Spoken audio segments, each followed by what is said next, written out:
Hello, everyone. Welcome to the last and final part of our How to Use Rovo or Get Familiar with Rovo or Just Getting Started with Rovo series. Today, we're going to cover how to use Rovo Agents. Now, what makes this one a little bit unique is that it's out of order. Um, this particular topic is something I was going to try to cover last Friday, so a week ago. However, I realized that I had to go road trip Disneyland, and so I didn't quite get a chance to cover this topic. So this should have really come after last Wednesday session where we learned how to create Rovo agents. And then it was, well, how do we use those agents? So we're a little bit out of order, but that's okay. We're going to wrap it up and still have a tremendously great session on how to use Rovo agents. This is going to be more of a real world application on how you can actually use the agents themselves to be more productive. And so I would again encourage you, if you haven't created your agent before, check out the training on how to create the agents. That's going to be a good prerequisite for you so that this one makes more sense, right? Because we're going to be leveraging agents, whether they're Atlassian agents, whether they're custom agents, or whether they're agents that you get from a vendor or something like that, right? So we're just going to see a real world example on how agents can be incorporated into our flow, because it's not enough to chat with Rovo. It's not enough to create the agents, right? You want to leverage them, and you want to automate their usage, and you want them to like go out and do things and then kind of like report back in. And Rovo agents are really like digital teammates, right? They're folks that are on your team that do things. You just don't pay them by the hour, you pay them by the token. And so that's what we're going to be covering today. All right. Again, just apologies. This is out of sequence. This should have been last Friday's, but this is our 10th and final session. I hope you all have been enjoying this Rovo series. This is the 10th video. I cannot believe I started this journey like 3.5 weeks ago. No end in sight, but here we are, and we're excited to cover the last section. All right, so some housekeeping, folks, for you all. Use the chat. Feel free to drop any questions at any time. I am actively monitoring the chat. I have it over here on my right-hand side, and so if you have any questions, feel free to drop them. This is why we do them live. It's so that you have the benefit of being able to ask questions. We can go off script. We can go take a look at things. We can see how things behave. This is a great opportunity to get like the two-way street going here, and it's just an awesome way to learn. Number two, subscribe to the channel, folks. We are aggressively, I almost said the word desperately, but desperately might be the right term here as well. But we are aggressively trying to get to 1,000 subscribers, and we're a little short. We're still not quite there. We're lingering around the 756 mark. And so, if you want to help us get to maybe 800 today, get a couple 40 of you to subscribe, although I only have 20 of you on the call. But yeah, if you all can hit the subscribe button for me, that would be really cool. Help us get closer to our goal. Also, connect with me on LinkedIn. We're going to more on those details. I'll drop a link here in the chat in just a moment. But connect with me on LinkedIn, especially since this is the last time we'll be talking for a while. It's always great to have the relationship so that you can send me DMs. You can see the status updates that I drop on LinkedIn. Lots of great stuff happening. This session is being recorded and will be available a little bit later after this recording is over, or after the stream is over. It'll be available on this channel. So again, see point number 2, because if you're not subscribed, and in case you weren't aware, there's 10 videos in total. This is the last one. This is video number 10. So if you haven't checked out the other 9, you definitely want to go onto the channel and check out the other 9. And while we're at it, folks, why don't you say hello in the chat? Let me know where you're tuning in from. We have a couple of people here already from Pakistan. We got someone from Atlanta. We got someone from India. Also, let me know, is this the first session that you're attending? Who's been here all 10? Anybody in the chat been here all 10 sessions? It's, again, an incredible journey. I did not have a single clue or a single expectation of how this was going to go when I first originally said, like, hey, we're going to do 10 sessions on Rovo. It is amazing where we've gotten to. We have Maxrini is the first session. So you definitely want to check out the other 9 sessions, Maxrini. We have a lot of content covering all the basics to the more advanced things, like what we're going to be covering today, a little bit more advanced. Hopefully you all enjoyed that MCP session on Wednesday. I believe it was Wednesday. Yeah, that one was cool. That we had a great turnout there. We had over 100 people checking that one out. All right, we got hello from Dallas, Tennessee, and Fort Worth, Texas. John, Sorry. It's hard to read these. John, we're coming to you. We're coming to Dallas. So more on that in a minute. All right, folks, just have fun, right? Have some fun and ask any questions. What are we going to be learning today? I'm going to be covering 4 main things. I'm going to show you again the prerequisite for this particular session is that you know or have built an agent, right? Or you just need to have access to an agent. Doesn't You don't even need to have built the agent. You can use any of the Atlassian agents that are already built. But we're going to be interacting with agents. So you need to have some agent, right? Again, whether it's a custom agent built by you, whether it's an Atlassian agent, or whether it's an agent provided by a third-party vendor, you need an agent. That's what the prerequisite is going to be today. But I'm going to show you how to chat with the agents in Rovo Chat. I'm going to show you how to assign work to the agents, whether that's you make them the assignee, whether you tag them in a comment. I'm going to show you how the agents come to life when you start giving work to them, because this is a huge benefit of having the agents. We're going to talk about how to use the agents in your workflow. There's 2 ways we're going to cover here, through transitions and through your columns. And then finally, we're going to wrap things up with how to use your agents in your automation rules, which is my favorite and probably the most advanced way of using and interacting with the agents is going to be through an automation rule. So again, hopefully you guys have a blast in our final session. I'm almost a little sad. Feel free to connect with me on LinkedIn. I'm going to drop this link here in the chat, folks. Again, this is the last session that we're going to be doing for a while. I haven't quite come up with the next session. So if you guys have any ideas or topics that you would like for me to cover, Rovo related, feel free to drop them in the chat as well. I am looking for my next 10 video series, and maybe we do slightly more advanced Rovo. I don't know. Just let me know in the chat if you have any needs for any particular Rovo like training. It can be even other topics, right? If you want to learn maybe a little bit more about Forge, or maybe you just want some basics of Agile, let me know in the chat here. Some says, I tried building some Rovo agents early in the year with Confluence and really left out a lot to be desired. However, a lot, yes. So Rovo changes on a daily basis, folks. If you tried building agents, I made the joke. I don't know if you've attended my session that I did like about a week ago, a little over a week ago. When I first created my first agent, we were so careful. My wife and I handcrafted every.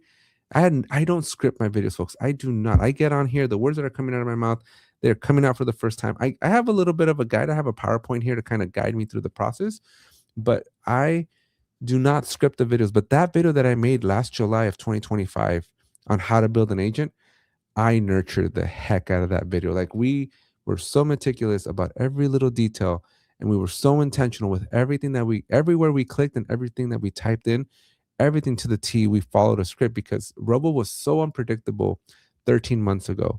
And yeah, Rovo just keeps getting better and better and better by the day. So if you haven't tried to build an agent recently, highly recommend you try to do it, because the experience has gotten a lot better.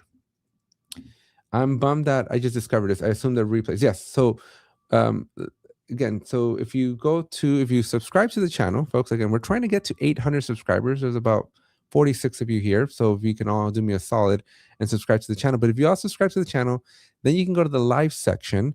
You're going to see all the other videos. So all the replays are there. So knock your socks off.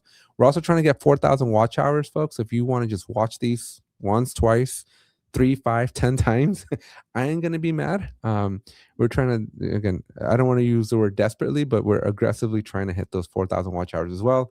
So if you guys can help us by getting closer to 1,000 subscribers and or helping us by watching those hours, appreciate if you guys can just stay on the whole hour too. That helps out tremendously.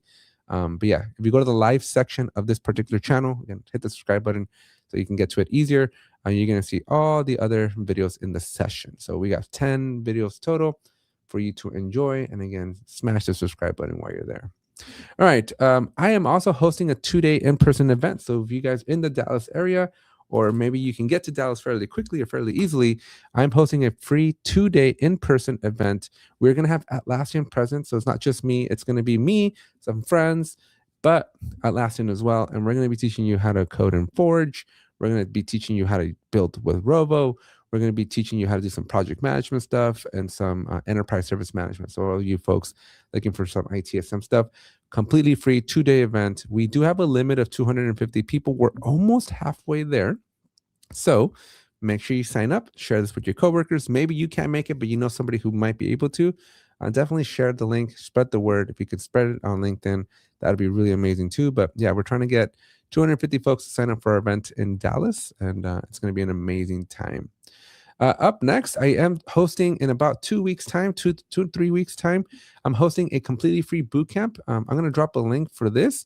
But if you go to this link, I know the price is $199. Do not freak out. Because you're in this session, because you're one of my special friends, all you got to do is add to cart, go to the promo code and type in SEPTV100. I'll drop that code as well. But look at this. When you hit apply on that code, it will drop the price down to $0. So if you want to learn a little bit about program and portfolio management using the Atlassian tools, this is going to be a great opportunity. It's a 3-day course. It's completely online, completely virtual, September 8th through the 10th. If you can't make it because maybe it's like 2 a.m. for you, don't worry. Still sign up. We'll send you the recording. Okay, you'll get the recordings after. You might just not get the benefit of being able to ask the questions and being able to follow along with the the examples, and because it's a workshop, right? It's a boot camp, so you actually get to follow along. But yeah, don't worry if you can't make it, you can still get those recordings. All right, the last thing I want to share with you guys before we get started is I do have free copies of or digital copies of our big book of Atlassian.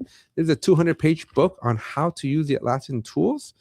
This is the manual that you wish Jira shipped with. It's totally free. All you got to do is just click on this link here, drop in your name, your email, and we'll get it right over to you. So if you want to get a completely free 200-page PDF, everybody that has read it has told me it's the best thing in the world. So if you want a free copy of the unofficial Big Book of Atlassian, again, click on that link, pick it up.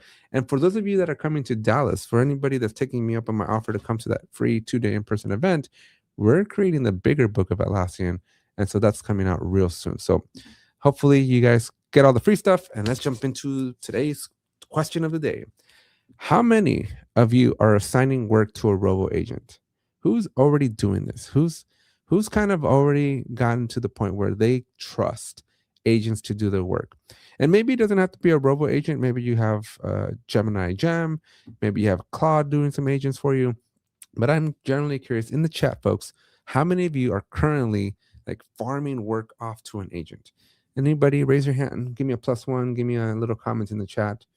And while we wait for those, we got same here. Hope the replays, yep, the replays are there, folks. They're there for you.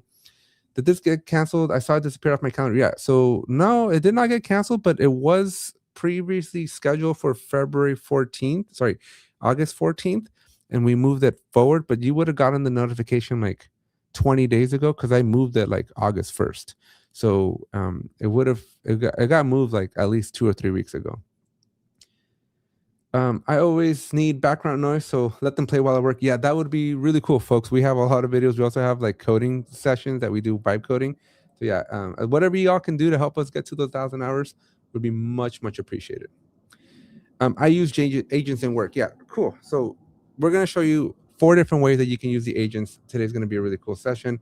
Derek has 0. So he has not done it. So hopefully we go mind blow today because we're going to do some cool stuff with Rovo Agents.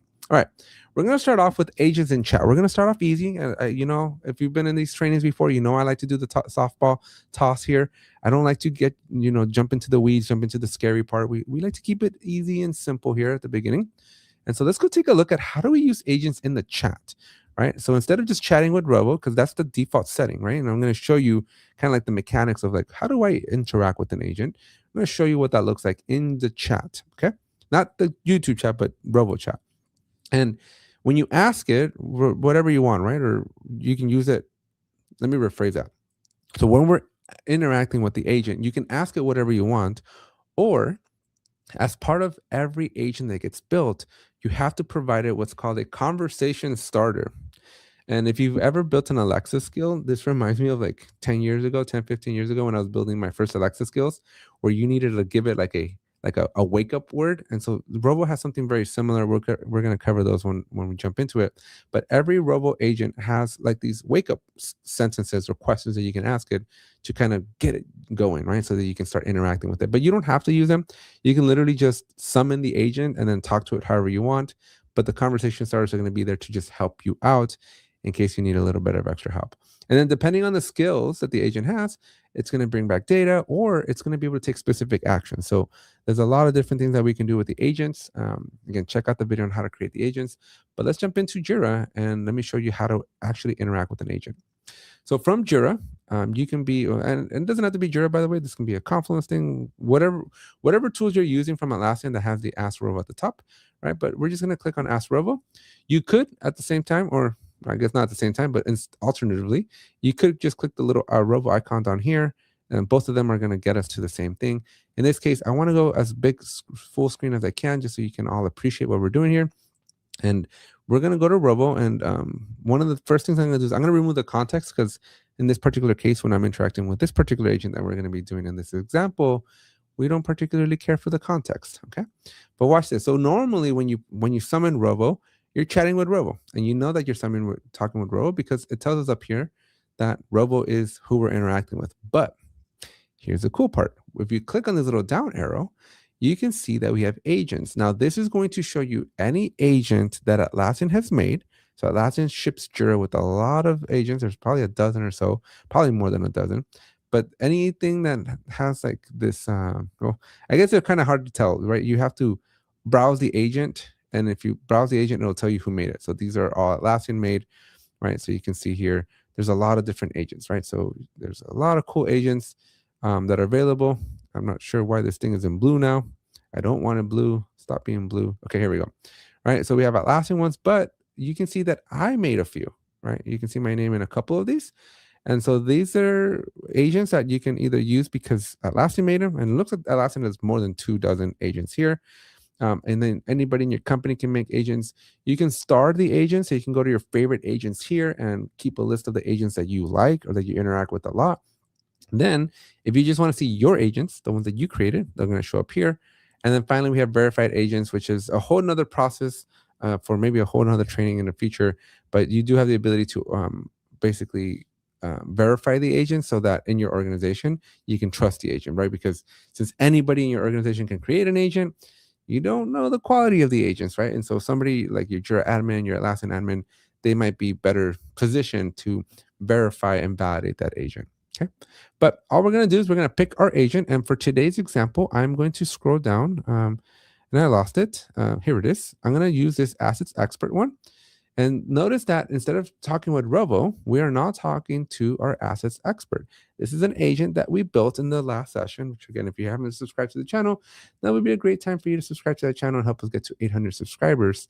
We are only 39 away. So if you're watching this, getting some value, make sure you hit the subscribe button. Okay, but we are now no longer talking to just Rovo. We're talking to Rovo plus the agent, right? And so we're going to be able to do these conversation starters, right? So remember I told you, hey, you don't, if you don't know how to start talking with Rovo, don't worry, because every one of them has a conversation starter. These are actual buttons, so you can actually click on them. And if you click on it, Rovo's going to fire off and go do things. So this is easy road, right? This is like, hey, I don't even know where to start. I'm just going to click on a button. That's all you got to do. If you wanted to, you could have been specific, right? Kind of like chatting with ChatGPT, or one of my friends called it Chatty Pity. I liked it.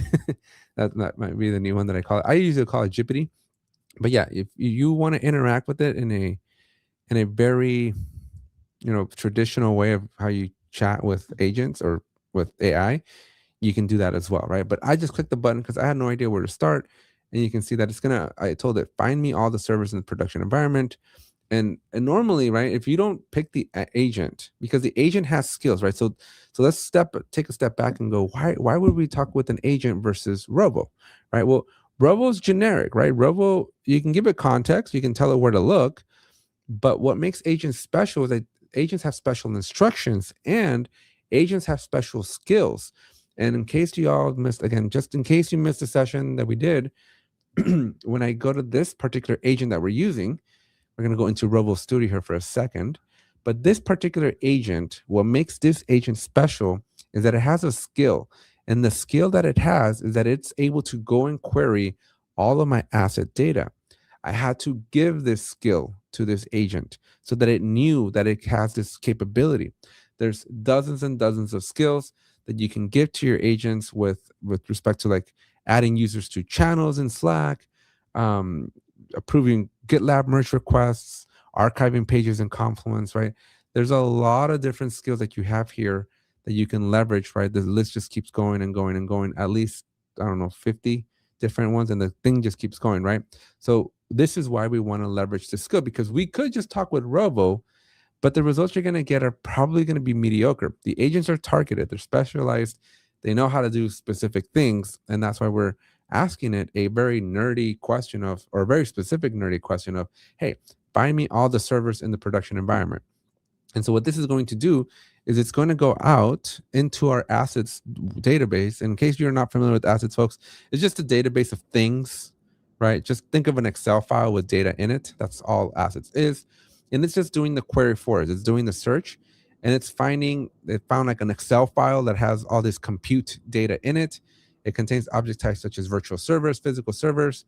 And so while I was able to find the records, I could not find any assets specifically tagged in a production or prod environment. Is it possible that the environment is named differently, right? So this is the agent now talking back to me because it doesn't really know, right? It didn't quite understand the question. And I'm going to tell it, just show me all the physical servers. And I'm just going to see what happens next, right? So it stopped. It kind of said, hey, not really sure what to do here, but here's some options. And so I'm going to say, hey, I just want to see the physical ones. And so it's going to go back, and it's going to go back and do the query again. And as you can see here, right now it's doing the searching thing. Again, it's still not finding it. Okay, so I find several assets. Okay, so okay, well then show me the virtual ones. Folks, as I mentioned, I don't script these, so we're typing these words in for the first time. Usually I just say, hey, give me all the assets, and here we go. This is what I was trying to get. See, so we now have 6 virtual servers that are inside of our database. You can see that I get the key. So this is the actual asset, like unique identifier, the name of this asset, the date that it was installed, and who it was updated by, right? And so alternatively, I can just ask it, show me every server that was installed on September 10th, 2025. And so I can get a little bit more specific. And the use case for this, right, and not to turn this into a whole assets training, because I think we may have to do an assets training, but what makes this really cool is that you can put all your data into assets. You do have to have the service collection for that. But whatever data you put into assets, you can put all the metadata and stuff like that. And by the way, if you need any help with any of this stuff, that link tree, I do have one-on-one time. Also, I work with many partners, so pick your favorite partner. But Release Team is the partner that I mainly work with here that we're trying to grow with Doru. But yeah, if you go to Release Team, they can help you out as well, right? But this is all stuff that you should be able to configure and or get some help with one of your favorite partners. Release Team being my favorite. Okay. But yeah, we can essentially bring back data, and it's telling me here's everything, 12 servers that were installed on the 10th.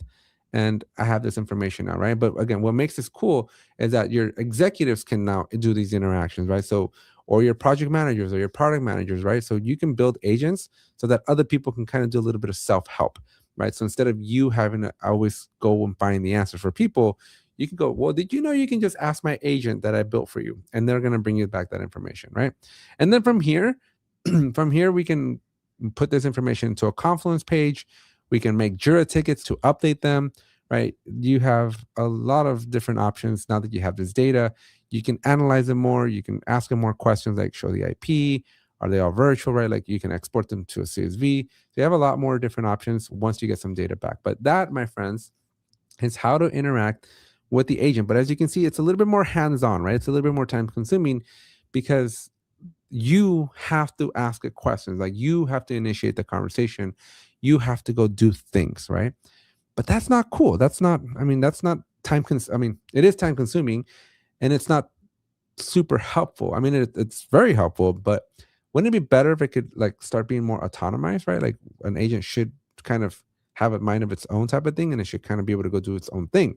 So we're going to focus on next, right? So we're going to close out Rovo Chat, and we're going to pivot a little bit. The next part that I want to show you is how to assign work to the agents, because to get the agent to do work autonomously, that's where the savings come in, right? That's where the time savings come in. Although I would still caution you, because you always still want to double check AI's work. AI slop is a very real threat that we have out there. So you just want to make sure that, your agents are behaving correctly. But you're going to be able to assign work to an agent, and you're going to be able to tag an agent in any work item, and then magical things are going to happen. I'm going to show you how you can visualize the agent's work in the dedicated agent section. And really the thought process here, right, is yeah, we did the chat right now, but when you start assigning work to agents, this is where we start to bridge the whole human digital AI future, right? This is the coexistence of both your physical human teammates and your digital teammates. So when you start thinking about who's doing work, especially if you're a project manager, any project managers in the house, give me a +1 if you're a project manager, right?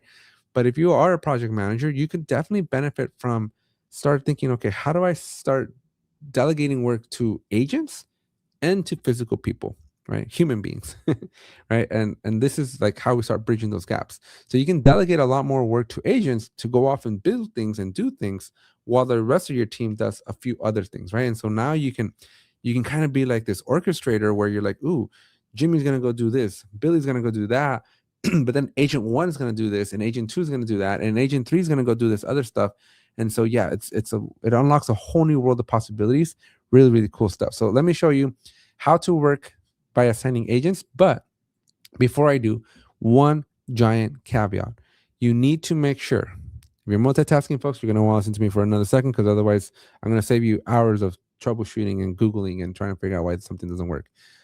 When you build your agent, you need to make sure that the agent surface has work items enabled. It's okay if you don't know what that means. I'm going to show it to you right now, but very, very important. You need to make sure that the agent surface has work items enabled. So let's jump into Jira and let's take a look at that. So back over on the agents or in the studio side, I'm back in Rovo Studio. As you can see here, I'm going to zoom in for y'all here. This might be a little hard to see. I'm going to go to my agents and I have my assets expert here. And you're going to notice that there's a surface section down here. So I'm going to click on that. And these are like properties, right? They're just settings for the agent. But you can see here that there's a work items one that is going to allow you to collaborate with this agent and work items. So if you want to be able to assign work to it or tag it, this needs to be on. Because if it's not, your agent is not going to behave the way you expect it to behave. Okay, so make sure you turn this on, because if it's off, you're not going to be able to find the agent. And you're just going to get very, very mad at it. Okay, so you want to make sure you turn this on. And so once that's on, we're going to go back to Jira, and I'm just going to go to my board here, and I'm going to create a brand new story or a new task, right? Whatever you want to call them. Get virtual agent or server data. Okay, and so I'm just going to create a task. I'll look at it in my list view, right? I have a task here that now exists. And normally I would assign this to Billy or Timmy or Jimmy or Sally or whoever I want, right? Like I would assign it to somebody and they would have to go and figure it out, and they'd have to figure out the AQL. They'd have to figure out what schema, like so much information that is probably going to go back and forth, might get blocked. Sally might be on vacation. She might forget, right? But we have agents, right? And so what you're going to do is you're going to go to the assignee section. And you can just start typing in the name of your agent. And so I have an assets expert here, and you just simply click on it, and that's it, right? It is now going to go do things. It will respect you, the creator, and the user. So what that means is that permissions are going to be whoever summoned it here. So whoever did the action to initiate the assignment, that's what permissions are going to be respected. So if I don't have access to specific server data, it's not going to be pretty. Okay, so just keep that in mind. But now that I've assigned the work to somebody, over here there's an agent section, and this is the data.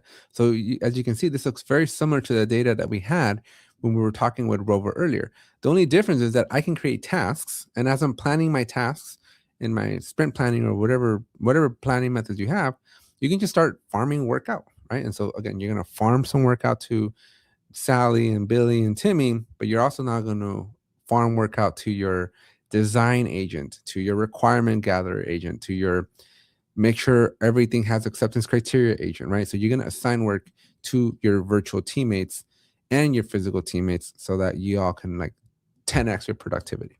Don't quote me on the 10x, but you get the point. All right. So here we have all the information, very similar to what we got back from Rovo earlier when we were playing with Rovo, right? Or at least when we're invoking the agent directly. So it's going to give us this. It's going to have some key attributes. And then all you need to do is say draft comment. And that is going to put it in the comment section, which we can then save as a comment. So I haven't seen how to put this in the description or any other place. It does stay here in the agent section. So I also don't think you need to add it as a comment, but it's going to be in here. I just think it might get overwritten. You can also continue in chat. So if you wanted to refine this conversation, so maybe you're like, well, maybe just show me the ones from September 10th. You can refine it further as well. So you do have the ability to like ask it to clarify in case whatever brought back was too generic or you weren't happy with it. You can do that as well, right? Or you can just dismiss it completely and it kind of goes away. So I like to save it in the comment section here so that I have a record of what it did. Again, assuming that I'm happy with whatever it turned out. And it says, I worked with the asset, I retrieved this data, and it gives you the summary, and you have this information, right? So now it adds it again as a comment, which can then trigger other automation rules. That you can do whatever you want in your workflows at that point. But you can see here that my agent, when I assigned it work, it was able to do something really amazing, okay? So next up, we're going to summon another agent. Right. But this time I'm not going to assign it to them. I'm simply going to tag them. And what I'm going to do in this one, right, is I'm actually going to go look for my agents here. Let me see if I have any other agents. Where's my, let me go over here to this agents one. Here we go. See this comment summarizer one? I'm going to summarize this. I think it's too big of a, this right here, too much information. I don't want to read that. Right. And I'm going to come into a comment and I'm going to go, you know what? This is way too much information. So I'm going to tag. So the second way to interact with these agents is to tag them. So I have a summary, comment summarizer agent. Can you summarize this for me? These comments for me? Right. And then I'm going to click save. And this is probably not the best way to do it because the comment's not public, but look at this. In the agent section, we now have the agent getting to work. And look at this. It's only visible to me. And it's going to tell me Alex has retrieved virtual server data. These action item team members should request specific details like IP address or RAM if needed. Another test on, right? So just give me a summary of what's inside of that comment. Again, it's just a different agent, but what I want to highlight here is that in your comment section, you can basically tag an agent, right, and have it get to work as well. So you don't have to assign the work to somebody or to an agent. And in fact, even if you have like a story that is assigned to somebody, right? Maybe you have a PR review agent, or maybe you have a make sure that we have acceptance criteria agent, right? Whatever use case you may have there, you can just simply interact and you can tag these agents, pull them into the conversation, and then in the agent section, that agent's going to get to work. So that's a pretty cool feature, I think, where it'll just build stuff for you and it'll just interact. So folks, give me a +1. Did you find this cool? Like, is this something you would use? I'm kind of curious because I personally have never really assigned work to agents. I think it opens up a whole new can of worms. I'm not sure if teams are ready for that, but how do y'all feel about assigning work to agents? Is this something you're comfortable with? Is it something that you're maybe cautious about? Maybe you're like, nope, I'll never assign work to an agent. Let me know.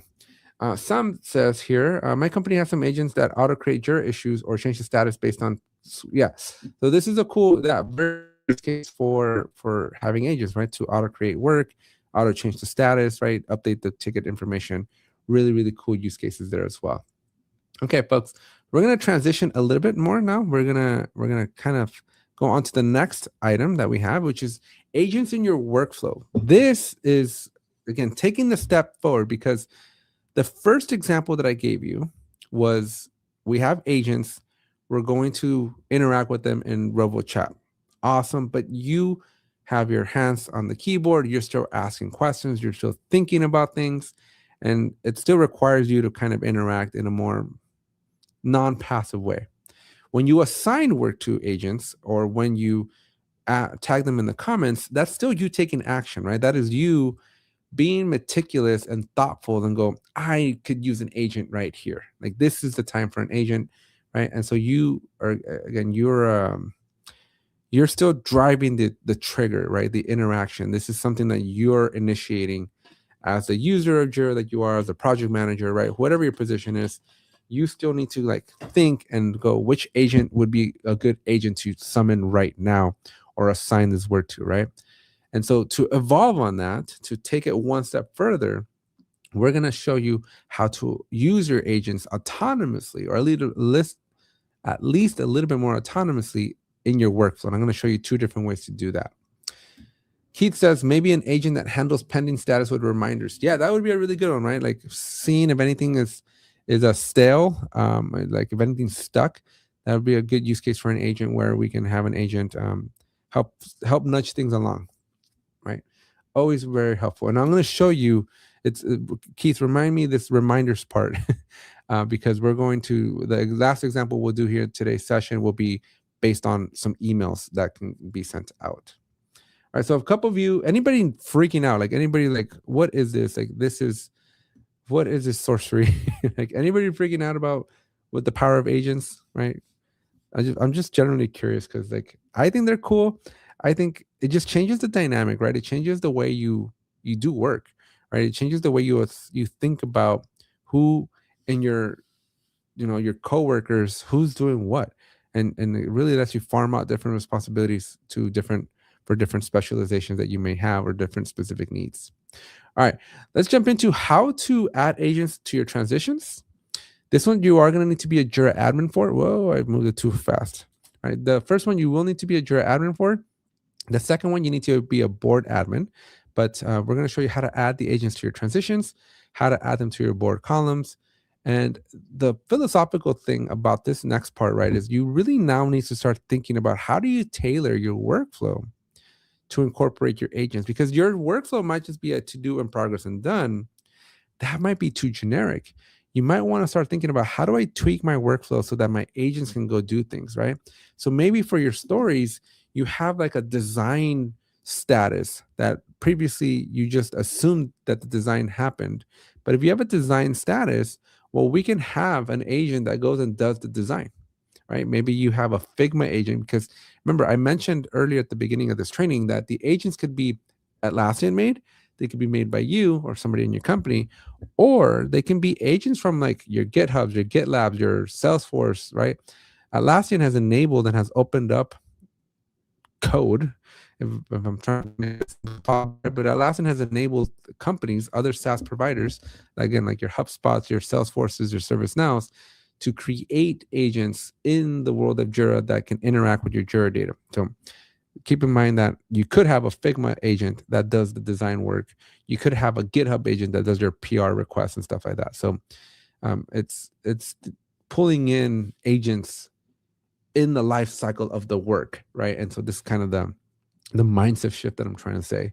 You have the option to add more specific prompting and instructions in your agent as well. So you may have noticed that when we're interacting with the agent through Rovo Chat, we can ask it questions, we have the conversation starters, cool. But we are still thinking about how do we want to interact with the agent. When we assign the work to the agents, we just assign it and the agent kind of just follows his instructions. But as I'm going to show you here in just a few moments, when you add the agents to your transitions or to your board columns, you have the opportunity to provide more autonomous, like it's a one-time thing only, but you can provide additional details that are specific to how you want the agent to behave in that transition or that column. All right, let's jump back into Jira and let's take a look. So on the Jira side, we're going to go to our workflow. You go to your space settings. Again, you may need to be a Jira admin for this. There's a couple of nuances here, folks, right? But we have a workflow here, and I'm going to edit my workflow. And normally, you want to be intentional here, right? You don't want to just willy-nilly add agents, right? But I have a refinement one here. And so what I can do is I can just simply click on add an agent up at the top, right? There's the button here where it says add agent. And in here, I'm going to use the transition. So when you're in the workflow editor, it's the transition. It's the going from one status to the other. In this particular case, because I don't have any explicit transitions that go from status to status, but I have the global transition that they allow like any transition to go here. I'm going to click on this add agent. I now need to pick which one. So I'm going to go from any status to refinement. And then I get to choose my agent, right? So I have a delivery agent. I have a coding agent. I have you can look at all your agents. We have all the list of all the agents. And let's see if there's an agent that's appropriate for this, right? So this one right here creates for reviews, newly created Jira stories, and auto-generates acceptance criteria. This looks like it's a good agent, right? In my under review, I would want refinement, for my refinement status, I want an agent that is going to refine it. So let's see what happened here. Story. Let me see if I can do it again. Oh, you know what? Here we go. I ran into a little problem. We need to have our agent, story AC agent, under the. Uh-oh. We're running into a little problem, folks. Slight little hiccup. This agent might be a little bit older, and so I don't know that I have the. Ooh, we may need to pivot. We may need to pivot this demo again. I'm not scripting these folks, but it looks like this particular agent does not have my surfaces. So I can't tell it that I want to be able to use it in my, I think this agent's a little bit older and it just might not be a feature. So we're going to pivot a little bit. Let's just go see if we can find an Atlassian agent then, and not do one of mine. So let's just see if we can, okay, so it looks like these are going to be very specific. I don't know. I'm looking at this all for the first time, folks, with you. Let's just stick to my add assets agent that I've been doing because I know that one works, right? So we have an assets here, and I'm going to say, look at the list of virtual agents, of virtual servers, any server that was installed on September 10th, add a comment to the work item with that server information. Okay, so I'm just going to click on add. And now, okay, just because the takeaway here, folks, is we're going to update the workflow. Really doesn't matter what agent you put in here. You obviously want to be meticulous and thoughtful about what you put in here. But I'm just going to put one in, right? Because now I'm going to go back to a story, right? So I'm going to grab, let's just go grab a brand new story here. We're going to create a, oh boy, what's a great story for here? Again, the name of the story doesn't really make sense. This is why you want to architect this a little bit better, right? Because you don't want to just put agents randomly through your workflows, because if a story is going to go into a specific status and it's not about assets, then it doesn't make sense, right? So this is where you want to be way more intentional. You want to frame your or architect your workflows so that they complement each other. Because otherwise, if you just start tossing things over the fence, it might not be so pretty, right? So you want to be very particular here. So I'm going to create a story that says add new server, virtual servers. Okay. And that's just going to be a task that I have available, right? And so the task exists, but I'm not going to assign it. I'm going to assign it to me. Actually, no, I don't want to assign it to me because then I get a bunch of emails. I'm going to assign it to Cassie Owens, right? And then that's it. Like, you see nothing's happening. Everything's great. We're going to then move to refinement and watch what happens when I transition to refinement. Okay, so we're in refinement, and you can see that the agent section has now started loading, and it's getting the asset data, and it's doing the thinking.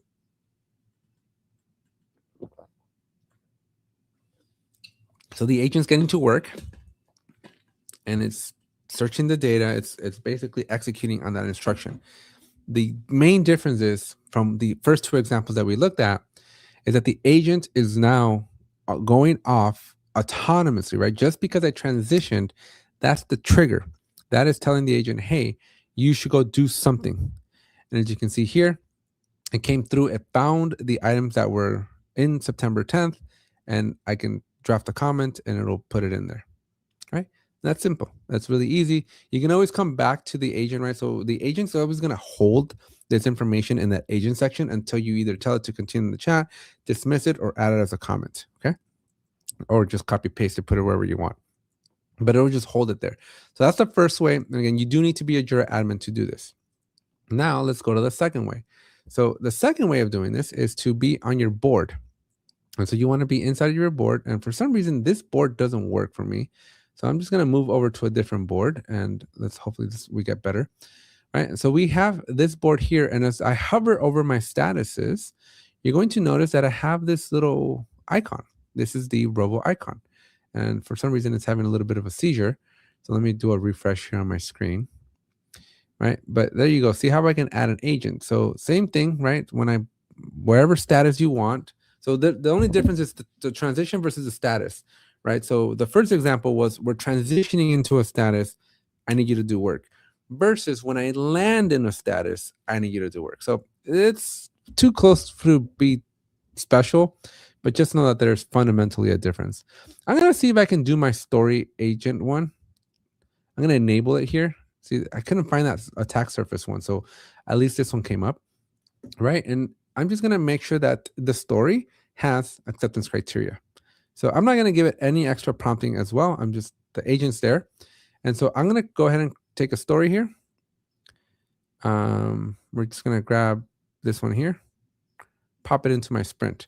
Now I'm going to review it, right? So I have a title, I have a description, right?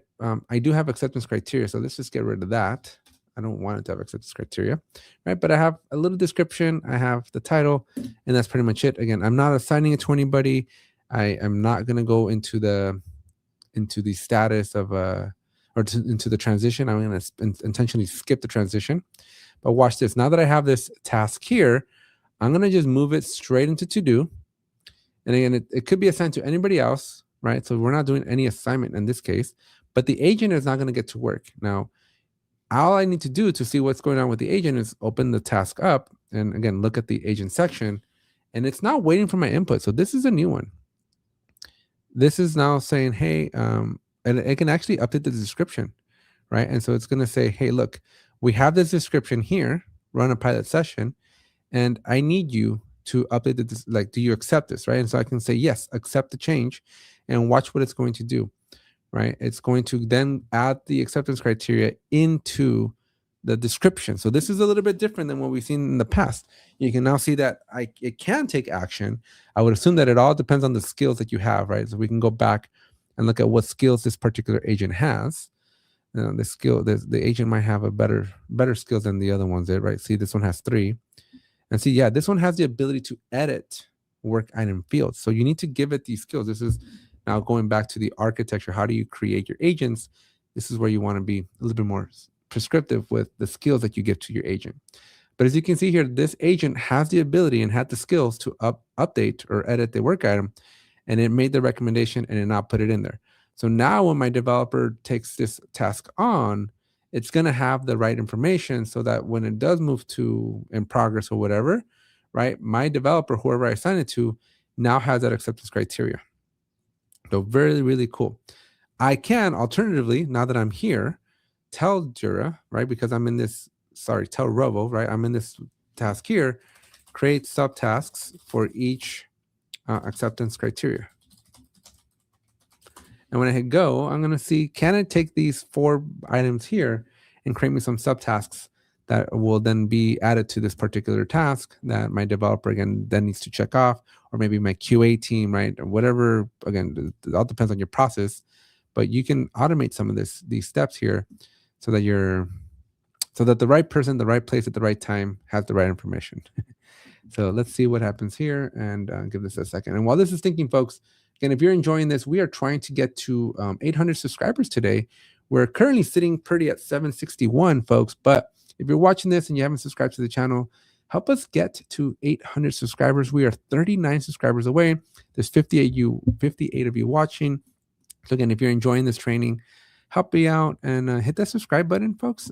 It is very, very helpful to have here, and I'm prepared perfectly. Create them all, right? Just put them in. Just put in the subtasks. Okay, perfect. The subtasks are going in. I'll do a quick refresh, and you're going to see that we now have new subtasks for this particular task based on that acceptance criteria. I didn't have to do anything special, folks. I didn't have to do a whole lot of thinking. Rovo just kind of did it all for me. Really, really cool. Really, really neat. Very, very powerful. Give me a +1 in the chat if you think that's cool.